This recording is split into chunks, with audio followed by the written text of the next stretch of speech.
معزز سادات النظام، جملہ مشائخ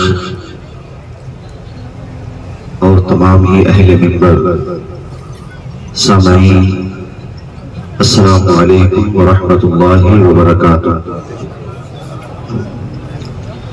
الحمدللہ رب العالمین والعاقبۃ للمتقین، والصلاة والسلام على سید المرسلین وعلى آلہ واصحابہ اجمعین، اما بعد فاعوذ باللہ من الشیطان الرجیم، بسم اللہ الرحمن الرحیم۔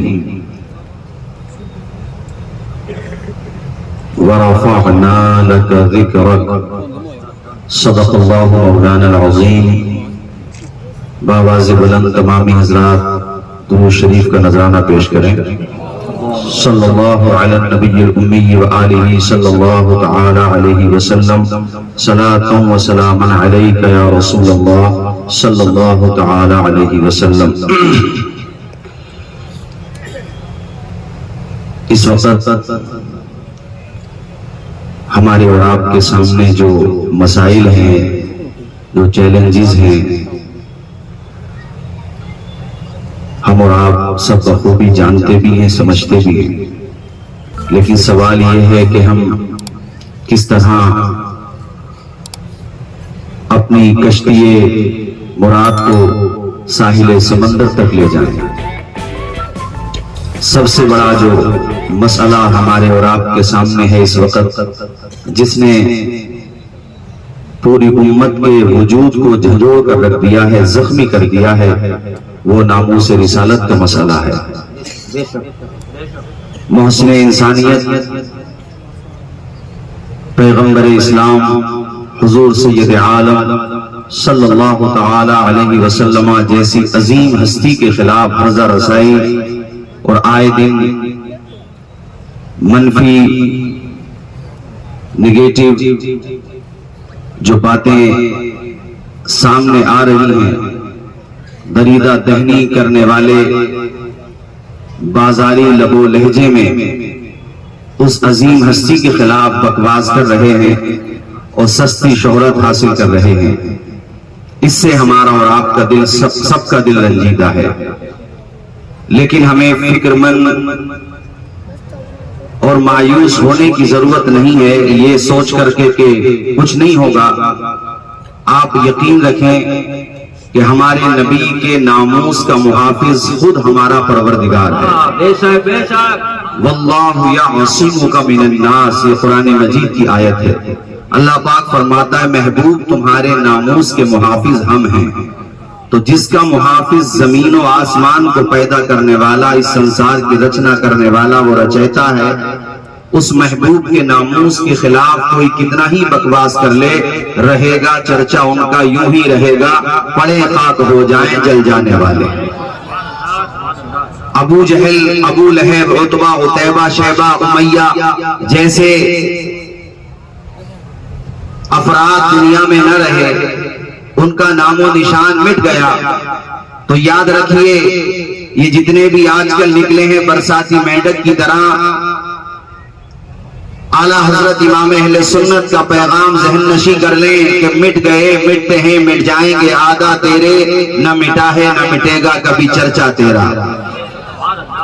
قرآن مجید کی جو آیت کریمہ میں نے تلاوت کی، ہمارا رب ارشاد فرماتا ہے وَرَفَعْنَا لَكَ ذِكْرَكَ، محبوب آپ کے ذکر کو ہم نے بلند کیا ہے۔